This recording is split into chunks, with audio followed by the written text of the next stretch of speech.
Sí, estamos grabando. Día Ok. miércoles 26 de agosto, eh, normas jurídicas aplicadas al comercio internacional, los tratados internacionales, otras fuentes, bolilla número 2. Ok. Bueno, Adelante. nosotros somos, sí, ok. Nosotros somos el equipo número 2. Estamos conformados por Rocío Díaz, Lizzy Cabanillas, Juan Magurno y yo, Ariel Sanier. Nos tocó la bolilla 2, como ya mencionó el profesor, que son los tratados internacionales y otras fuentes. Lo primero que tenemos vamos a repasar un poco más o menos lo que hablaron mis compañeros la clase pasada también, porque para poder después arrancar con otras fuentes y jurisprudencia. Como en el caso de otras fuentes del derecho, tenemos las fuentes materiales, perdón, acá me están las fuentes materiales, que son las que carecen de una naturalidad jurídica, son las causas extrajudiciales que dan origen a las normas jurídicas internacionales. Por otro lado, tenemos las fuentes formales, que son aquellas que tienen un contenido obligatorio per se y naturaleza jurídica. La mayoría de los doctrinarios coinciden en que las fuentes del derecho internacional están enunciadas en el artículo 38, inciso 1, del Estatuto de la Corte Internacional de Justicia, el cual brinda un orden, perdón, el cual brinda en un orden, el cual no necesariamente es un orden jerárquico. Entonces, como ya dijimos anteriormente, este es un orden que no es necesariamente jerárquico, pero encontramos en primer lugar las convenciones internacionales, son generales o particulares, que establecen reglas expresamente reconocidas por los estados litigantes. En el segundo lugar encontramos la costumbre internacional como prueba de una práctica generalmente aceptada como derecho. En el tercer lugar, los principios generales del derecho, reconocidos por las naciones civilizadas. Y en el cuarto lugar, las decisiones judiciales y las doctrinas de los publicistas de mayor competencia de las distintas naciones. Perdón, te voy a interrumpir ahí un poco. Sí, sí, sí, sí. Cuando dice que el orden no es necesariamente jerárquico, Sí, hace esta explicación en contraposición a la teoría de Kelsen. Ustedes vieron Kelsen La, perdón, la pirámide. la la pirámide. pirámide de Kelsen, tal cual. La pirámide Ujú. de Kelsen sí es el ordenamiento jerárquico jurídico donde la primer ley es la Constitución Nacional, en segundo orden vienen las leyes, pero entre las leyes y la Constitución Nacional hubo una modificación en la Constitución en el año 99 que incorpora en el artículo 75, inciso 20, 22, los tratados internacionales. No todos los tratados internacionales y no todos los tratados internacionales tienen jerarquía constitucional, sino solamente los tratados que están allí insertos. Después vienen las leyes y después viene todo el resto del plexo normativo, que es como se compone y se le tiene que dar prevalencia a una cuestión. Pero Ok, en el orden internacional, vos no tenés una pirámide de Kelsen, porque no hay, como dijimos en la clase pasada, no hay un superestado, no hay un supergobierno o un superpoder que pueda abarcar a todo el planeta y decir, bueno, esta es la ley y todos los terrícolas tienen que cumplirla. No, eso no es así, cada país es independiente y los países pueden ir sumando voluntades, alineándose con otros para obtener beneficios, cumpliendo con sus respectivos deberes, y ahí es donde están los tratados internacionales. Por eso es que dice, bueno, si vos y yo queremos comercializar cuero o carne, firmemos un tratado. Entonces yo te vendo carne y vos me vendés tal cosa, o no me vendés tal cosa, sino que me das una preferencia impositiva para poder comercializar tal cosa, o no pones barreras arancelarias, o me das libertad. Por ejemplo, la cuota Hilton, que es la cantidad de carne que nosotros podemos exportar a Europa en tanto y en cuanto sean carne proveniente superior al paralelo 37, que es lo que divide la Patagonia con la Pampa húmeda. Eso es así porque el ganado se supone que está libre de aftosa, porque es una zona donde la aftosa está erradicada, no así en la Patagonia.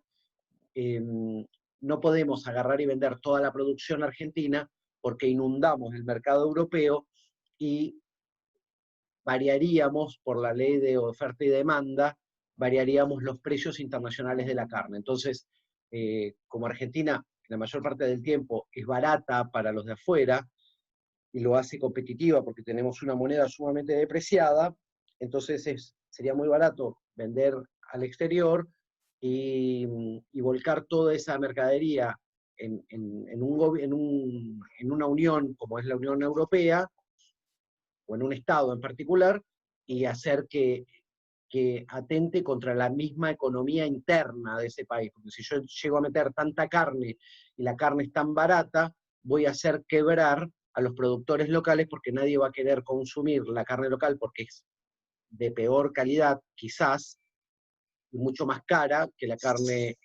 importada de la Argentina, que es buena y muy barata por la depreciación monetaria que existe en el país. Entonces, todas esas cosas que van ocurriendo hacen que se constituyan estos convenios internacionales, estas convenciones donde convenimos, donde acordamos, de ahí la génesis de la palabra, de la Convención Internacional, del Tratado Internacional, y entonces esto va a sentar las bases para que exista un marco normativo. Entonces ese es el marco normativo que se van a ajustar los distintos países para darse bolilla entre ellos. Porque si no, no hay nada. O sea, nació la tierra, los muchachos caminaban, sembraron, se quedaron, empezaron a comercializar, nació la moneda, ¿verdad? Y dijeron, bueno, ¿y cómo puedo hacer para...? Y entonces ahí se fueron poniendo de acuerdo, nacieron los tratados, las convenciones, los tratados, los pactos internacionales, y entonces ahora está todo más o menos regulado. Argentina no puede mandar toda la carne que produce a Europa, y los europeos nos permiten vender un montón de otras cosas que a otro país quizás no se lo puedan vender. Por ejemplo, tuvimos un conflicto con los limones en Estados Unidos, y bueno, se destrabó y ahora podemos exportar limones a Estados Unidos de nuevo libremente. Y bueno, eso es con respecto a las convenciones y las costumbres, y todo esto es lo que va generando, pero no tenemos esta pirámide de Kelsen como si la tenemos en la teoría monista, donde hay una sola ley. Recuerden que vimos los monistas y qué sé yo, no tenemos una sola norma, entonces no hay una pirámide porque el mundo es globalizado y no hay un superestado, un superpoder, un suprapoder que regule todas estas cosas. Dale. Ok, perfecto. Bueno, de los elementos de la costumbre, perdón, podemos encontrar a la praxis, que es la práctica que está constituida por la repetición en el tiempo de una determinada conducta en situaciones análogas. Después podemos encontrar el elemento psicológico, que es la conciencia de obligatoriedad, opinion iuris, creo que dice, es decir, que los estados al realizar esa determinada conducta lo hagan convencidos de su carácter obligatorio. En el orden jurídico internacional, pese a su primitivismo, existe una constitución no escrita integrada por un conjunto de normas consuetudinarias fundadas en la norma Pacta Sunt Servanda. Pacta Sunt Servanda, perdón, el Pacta Sunt Servanda es, en latín significa, los convenios están para ser cumplidos. Entonces, cuando yo hago un contrato con vos y te digo que el trabajo práctico va a ser Navidad y te lo voy a seguir repitiendo, el trabajo práctico lo tienen que presentar una semana antes, es que una semana antes me tienen que mandar el trabajo práctico para que podamos corregir los posibles detalles que pueda haber. Por ejemplo, acá, la costumbre. Acá está descompuesto. Está bien esto, no está mal. Pero yo definiría la costumbre, porque acá están los elementos de la costumbre, pero, a ver, volví una filmina para atrás, a ver si está la costumbre como definición. No, no está. Acá te falta, volvé a la tercera, acá te falta la definición de costumbre, porque vos estás analizando los elementos de la costumbre, pero no está la definición de costumbre. Entonces, yo te puedo definir la costumbre como el acto que se repite a lo largo del tiempo. En realidad es una conducta que se repite a través del tiempo, donde los que la realizan están convencidos que dicha acción es obligatoria. Por ejemplo, no sé, ¿qué costumbre tenés vos de subir al colectivo y pagar? ¿Quién te dijo que el colectivo hay que pagarlo? Bueno, el colectivo hay que pagarlo porque es un contrato. Vos tenés un contrato de transporte donde hay contraprestaciones recíprocas y vos estás obligado a pagar el pasaje por el traslado y el chofer está obligado a cubrir determinada ruta y llevarte hasta un lugar lo más sano posible. Ujú. Lo más sano posible no es. Que Profe, se transforma antes en que las normas continúe, perdón, consuetudinarias, Ari, ¿no? Sí, sí. a través del tiempo, me quedé ahí. La conducta que se repite a través del tiempo, Donde los sujetos consideran que es obligatoria. gracias. A ver, es una costumbre que yo vaya a tribunales de traje y corbata. En realidad, todos los magistrados visten de una forma en particular y entonces nadie puede ir a ver a un magistrado, a un juez, vestido peor que este. Entonces, el magistrado estaba con la capa negra, estaba con la peluca y qué sé yo, y entonces decía, bueno, todos tienen que venir así. Todos los abogados, más o menos, cuando estaban en juicio, eso lo ven en las series inglesas por lo general. Con la toga negra ven los jueces en las películas norteamericanas. En la Argentina, no. En la Argentina, por ahora, seguimos de traje y corbata, aunque se va nivelando todo, pero se va nivelando para abajo.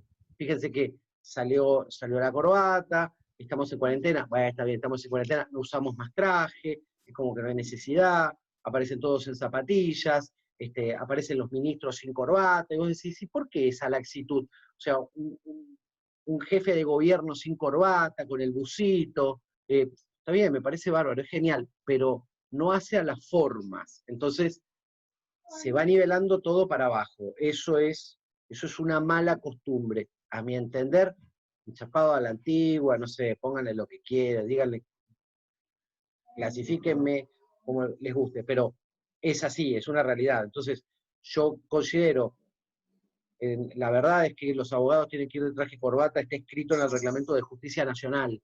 Dice, en alguno de sus artículos, dice que nadie puede ir a una audiencia con su señoría vestido en una indumentaria que no sea la apropiada. Esto es, el juez va de corbata, vos te tenés que clavar una corbata. Eso se repite en la Facultad de Derecho. La Facultad de Derecho no podés ir a rendir un examen oral con un profesor, que se supone que es un abogado o un doctor en Derecho, no es mi caso, yo no hice el doctorado, entonces no soy doctor, soy abogado, pero si yo estoy de corbata, los alumnos tienen que venir de corbata. Por eso explota la cabeza cuando aparece un flaco en bermudas y ojotas a rendir un examen. Lo mirás así, le decís, da media vuelta, anda a vestirte y volvé. Es por eso, es por la costumbre. La verdad que en la facultad no está escrito en ningún lado, pero son normas de convivencia y costumbre. Entonces, cuando se repite en el tiempo esa conducta y existe el elemento psicológico, y acá sí viene este desglose que hiciste del término, del concepto, y explicás el elemento psicológico, decís, es la conciencia de obligatoriedad, opinio iuris, es decir, que los estados, en realidad no son los estados, porque la costumbre también es local, ¿sí? No está mal que esté la palabra estados, porque en este ámbito estamos hablando del derecho internacional privado, y entonces decís, no, público, entonces decís, en realidad, los estados, porque bueno, estamos hablando de los estados, pero la costumbre también aplica para las personas, Aplica para las personas. porque las personas, una de las fuentes del derecho, en el derecho interno, que aplica a las personas, y en el derecho privado, también una de ellas es la costumbre. Entonces, dicen los estados a realizar esa determinada conducta que hagan convencidos de su carácter obligatorio. Entonces, cuando vos crees que esto es obligatorio, estás convencido de tanto hacerlo, se termina convirtiendo en una norma. Y cuando vos regulás esto en una norma consuetudinaria, decís, bueno, artículo tal, el tipo tiene que ir con saco y corbata. La mercadería se entrega en la puerta del local. Listo. El cliente tiene 30 días para el reclamo. Ok.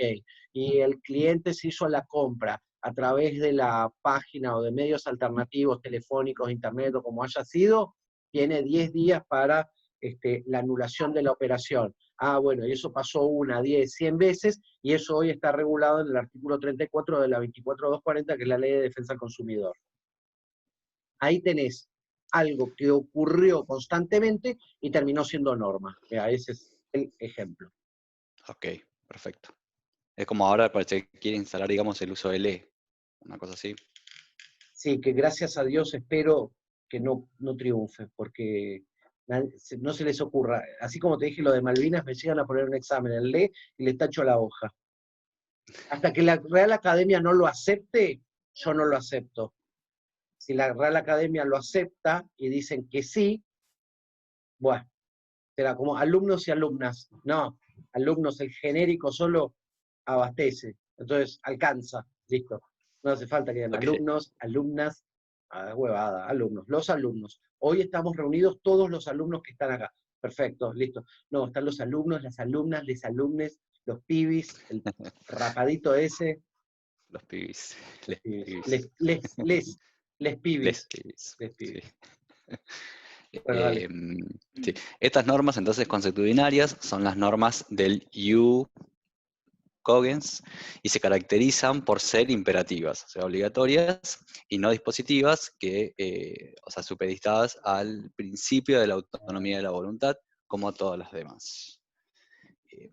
Bueno, otras fuentes, después en otras fuentes vamos a encontrar, por ejemplo, los actos unilaterales, que tenemos los de los estados, como por ejemplo los actos unilaterales de los estados, que han sido objeto del estudio especial de la doctrina y jurisprudencia, son aquellos que crean obligaciones para el Estado que los cumplió. Su fundamento final es la buena fe. Ya Perdón, vamos a ver ¿vas más a hablar adelante de, que sí, ¿vas a hablar de doctrina? sí, ¿Tenés separado sí, lo que sí, es la sí, doctrina en particular y lo que es la sí, jurisprudencia en particular? sí, Ok. sí, sí, sí. Es más, sí. Bueno, después los actos unilaterales que se refieren a un tratado o una costumbre internacional no interesan porque no crean obligaciones ni derechos ni norma alguna. El Estado o la costumbre en cumplimiento de los cuales surgió el acto unilateral, el que da nacimiento a cualquier derecho u obligación. También tenemos los actos autónomos, que son, por ejemplo, tenemos la notificación, que pone el Estado notificando en la imposibilidad de negar su conocimiento del hecho o de la situación que fue notificada. Tenemos el reconocimiento, muy chiquita la letra. Tiene vasta aplicación en el derecho, de gentes por la naturaleza, desconcentralizada, de la comunidad internacional, a falta de la autoridad central que dé fe de ciertos hechos o situaciones, ejemplo, la efectividad de un gobierno de facto o la legalidad de una adquisición territorial. El reconocimiento por parte de los estados puede crear para ella la imposibilidad de negar posteriormente lo reconocido.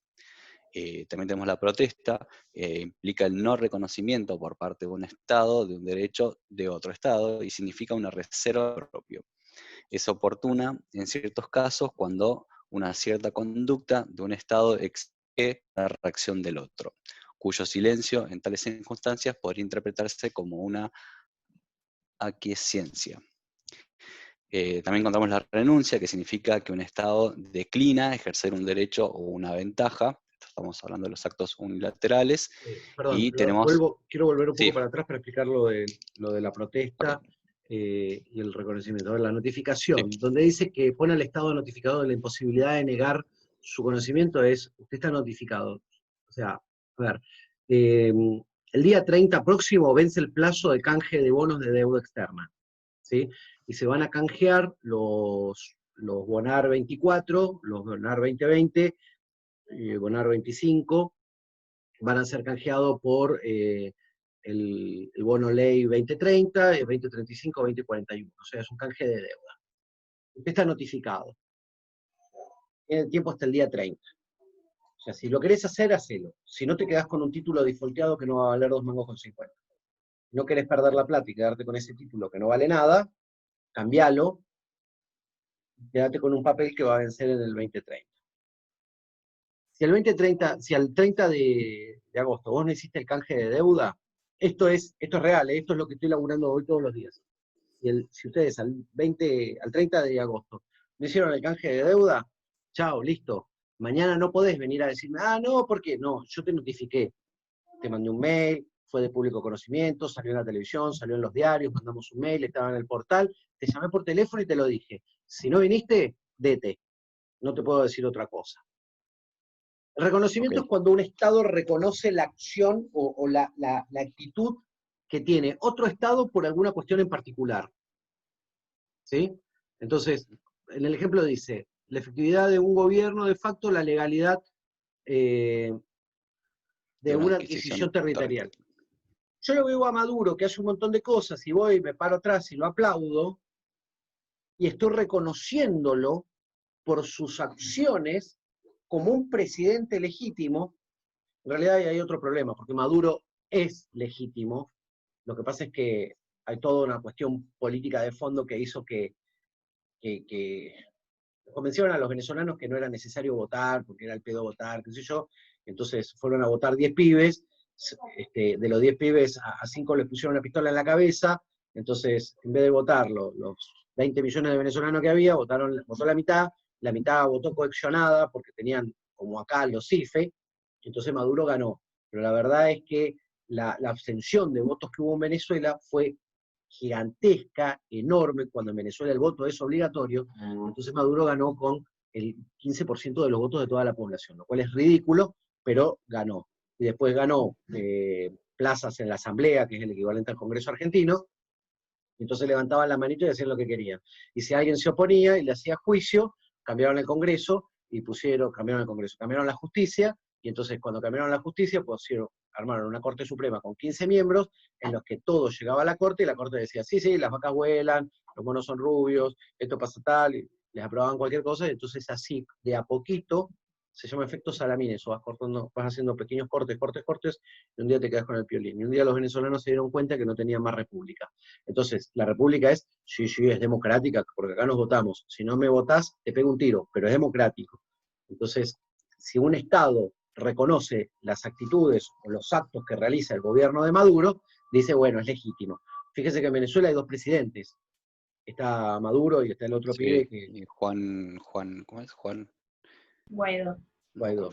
El pobre de Guaidó, que se cree que es presidente, y anda por todo el mundo paseando, y no le da ni 5 de pelota. Pero bueno, esas son las cosas, y los venezolanos creen que va a llegar una intervención de los Estados Unidos, y Estados Unidos lo único que le interesa es comprar petróleo barato de Venezuela, y nada. Y que los venezolanos se caguen de hambre y se jodan por nada. Entonces, los reconocimientos son las actitudes que tienen los Estados frente a otros por las acciones que estos tienen, dándole validez al acto que tienen. Indirectamente le dicen, muy bien lo que está haciendo, sí, no, en Venezuela no hay problemas de alimentación. Todos sabemos que en Venezuela hay tremendo problema de alimentación. Acá no dicen nada, y no sale la carta democrática, no aplican la carta democrática, que es la solución a un tratado internacional, están en el horno. La protesta implica el no reconocimiento por parte de un Estado de un derecho de otro Estado. Entonces, cuando un Estado quiere hacer algo, Colombia dijo, vamos a ayudar a Venezuela con la crisis humanitaria, la crisis alimentaria, qué sé yo, y por el puente de Cúcuta quisieron mandar comida para Venezuela, y Colombia se le plantó y le dijo, no, porque no estás haciendo qué sé yo, eso es. Entonces, ¿qué pasa? Si yo hago una protesta, mañana yo no puedo desdecirme de lo que dije. Entonces, o lo reconozco o hago una protesta para decir, yo avisé que este tipo estaba haciendo las cosas mal. Cito Venezuela y Colombia porque tenemos un montón de venezolanos colombianos acá adentro. La renuncia es cuando un Estado planta bandera y dice, hasta acá llegué yo, en este tratado internacional yo no lo sigo acompañando porque este convenio no tiene más sentido para mí. Yo no quiero seguir participando, no me interesa. ¿Sí? Y ahí, tac, no hacen nada más, se quedan en el molde. Listo.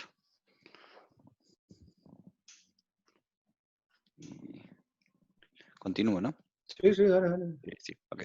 Entonces, los principios, ahora tenemos los principios generales del derecho.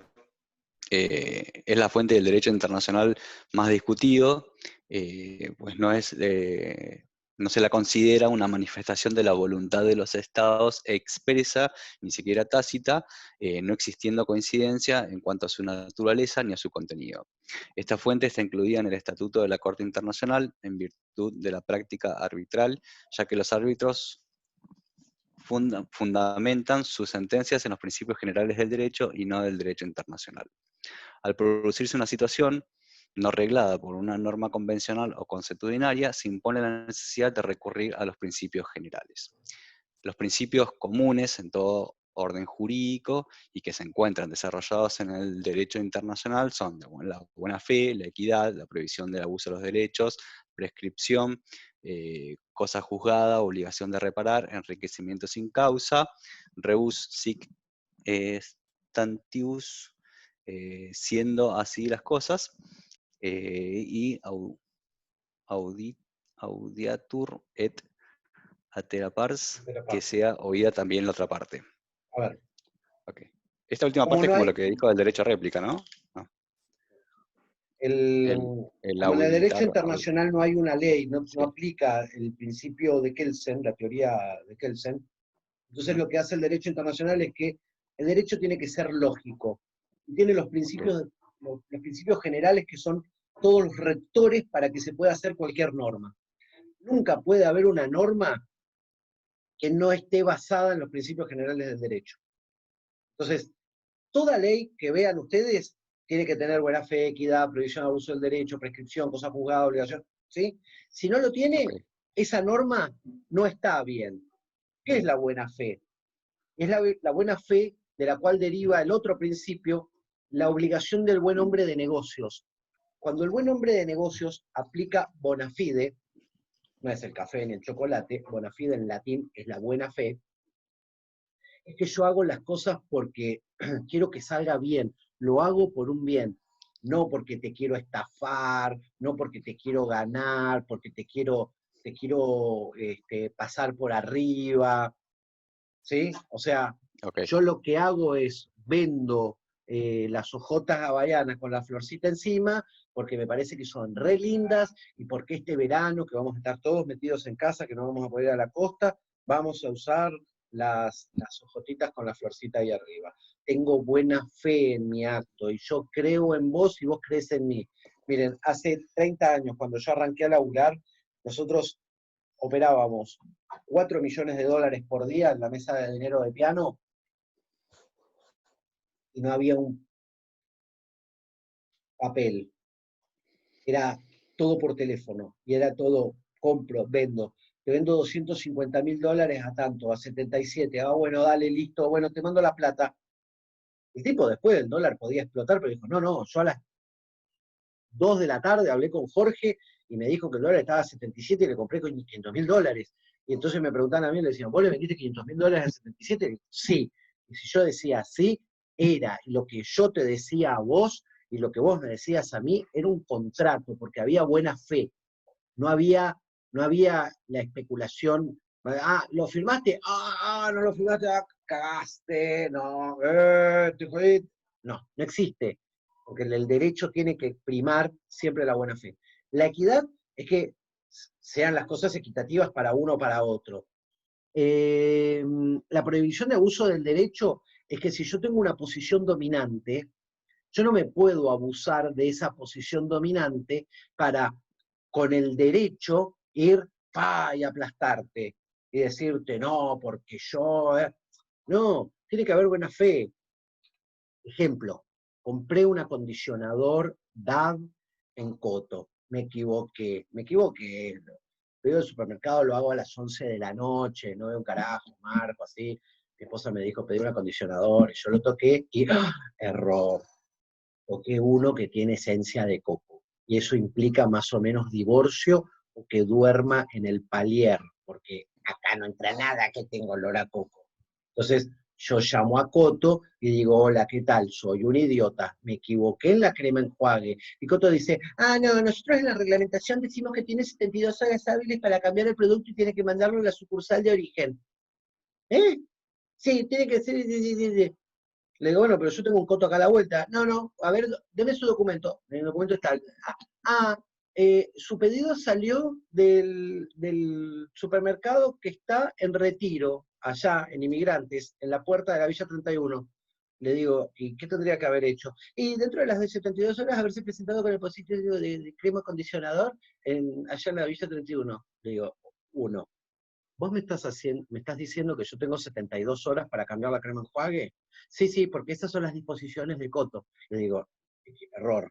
Y vos querés que mientras estamos en cuarentena y hay un decreto de necesidad y urgencia que me obliga a quedarme en mi casa, o sea, yo no puedo salir a pasear, y vos querés que yo recorra media ciudad de Buenos Aires para cambiar una crema enjuague, es más caro el collar que el perro, gorda. Entonces, esa es la prohibición del abuso del derecho. Vos no me podés hacer eso, acá tiene que haber buena fe, vos tenés que habilitarme. Dije que tengo acá a la media cuadra, ir a cambiar la crema enjuague. Después me terminé divirtiendo con la mina, porque agarré, le tomé el nombre, le dije que iba a hacer una demanda de defensa del consumidor, que la iba a citar, 3 millones de cosas, y agarré, y no sé cómo, me acordé que las operaciones de Internet se pueden anular a los 10 días, es el artículo 34 de la 24240, en realidad no me acordé de casualidad, la 24240 la explico 17 veces al año, entonces el acuerdo, y le dije, entonces vos me estás haciendo violar una ley de orden público, me estás haciendo violar un decreto de necesidad de urgencia, querés que transite más de 20 kilómetros por una crema de enjuague. Buenísimo, dame tu nombre porque te voy a citar como testigo en el juicio que le voy a iniciar por Coto, por 200 pesos, pero te lo hago, juro que te lo hago solo para echarle las pelotas, para volverlos locos. ¿Y sabes qué? Lo hago porque me encanta hacer estas cosas. Al día siguiente llamé y el jueves, mañana, me traen la crema de enjuague con olor a palta, se llevan la de coco. Eso es el abuso del derecho. La prescripción es que hay casos que no pueden juzgarse después de determinado tiempo. Por ejemplo, hay distintos casos. Por ejemplo, las prescripciones, el cheque, no se puede iniciar un juicio por un cheque después de un año. Entonces yo salgo así, abro una valija y digo, ¡oh, mirá! Ariel Sanier me dio un cheque en el 2000. ¡Ay, le voy a hacer juicio! Y voy con mi cheque y digo, vengo a iniciar juicio por este cheque. Y me van a mirar y me decís, no, flaco, tenés un año para hacerle juicio. Prescribió la acción. Prescribió tu derecho de iniciar una acción de juicio por esto. Vos podés solamente hacerlo durante un año. Tenés un año, hay otras que duran 2 años, hay prescripciones de 2 años, hay prescripciones adquisitivas, que se llaman así, que es el derecho de la donación, prescribe a los 10 años, cuando vos haces usufructos, o sea, van cambiando y van cambiando en función al contrato que sea realizado. La cosa juzgada es que cuando yo te hago un juicio, y el juicio termina diciendo que sos inocente, aunque tengas 195 horas de comunicaciones donde vos declarabas y confesabas haber hecho el delito, si ese juez dice acá no hay delito, se acabó el juicio porque es cosa juzgada. No sé si le suenan las 190 y pico de horas negativo Rafecas. Bueno, no importa. Obligación de reparar es que si yo genero un daño, tengo obligación de reparar ese daño y volver todas las cosas a como estaban antes. El enriquecimiento sin causa es que yo no me puedo apropiar de dinero de otra persona por lo que se llama, lo que dice el Código Civil, engaño o ardid, y el ardid está definido como una medida engañosa para simular una acción que genere que vos tengas que deberle eso, y entonces yo me hago de dinero. Bueno, eso es enriquecimiento sin causa. Cuando te metieron el perro, te hicieron el cuento sin tío, bueno, el cuento del tío, bueno, eso es enriquecimiento sin causa. Okay. Reuxit stantibus, siendo así las cosas, bueno, si esto pasó así, si ustedes no hubiesen presentado el trabajo práctico hoy, yo diría rebusing stantibus, siendo las cosas así, no habiendo cumplido el contrato que tenemos establecido entre las partes, estos 4 alumnos quedan afuera. Listo, chavo, hasta luego. Check, los tacho de la lista. El que sigue, ¿sí? Es el principio del derecho. Y todos tienen derecho a la legítima defensa. El audiatur et altera parts, es, yo tengo siempre derecho a réplica, y vos citás, porque lo tenés más adelante, el fallo de Sofovich, de Sí. Enmejian contra Sofovich, que cumple este principio del derecho, este principio general del derecho, que Sofovich lo había boludeado al tipo en un programa, y le dijo, no, se nos acaba la hora, bueno, gracias, chao, levantó el programa, el otro se quedó con la vena así hinchada, que lo quería matar, y entonces, bueno, le inició un juicio, llegó hasta la Corte Suprema, y entonces la Corte Suprema dijo, aplica este principio general del derecho, y dice, no, tiene derecho a defenderse y a explicar qué es lo que pasó. Bueno, lo ganó, y ese sentó un precedente de lo que es la aplicación de los principios generales del derecho. Dale gas. Okay. Bueno, acá hablo un poquito de la equidad, que es lo que explicó el profe recién. Bueno, la equidad no parece ser una fuente de normas generales del derecho, ni de normas individuales, sino que la fuente directa de las normas individuales en cosas resueltas por equidad sería la jurisprudencia de los tribunales internacionales que la aplicaron. En el artículo 38, en el párrafo 2 del Estatuto de la Corte Internacional de Justicia, señala que esta puede solucionar un litigio ex aequo et bono, equivalentemente, pero únicamente si las partes así lo convienen. Para algunos tratadistas este término es equívoco, pero la doctrina lo identifica con la equidad. Ejemplo. Bueno, acá voy a citar el fallo, la Corte, bueno, olvidé el nombre. La Corte Internacional de Justicia, en su fallo sobre la plataforma continental. Sí, del Mar del Norte, dijo que no aplicaba la equidad cuando recomendaba a las partes, Alemania, Holanda y Dinamarca, aplicar principios equitativos en la división de la plataforma continental entre ellas, sino que se limitaba a aplicar una norma consuetudinaria que establecía precisamente ese envío a la equidad. Es como un ejemplo de hacer la equidad, y bueno, ahora ya empezamos a hablar de la jurisprudencia, Sí, que ya se lo paso. muy bien. Continúa una compañera. Así es. Bueno, igual ya se va a cortar, creo, el Zoom en un minuto. Sí.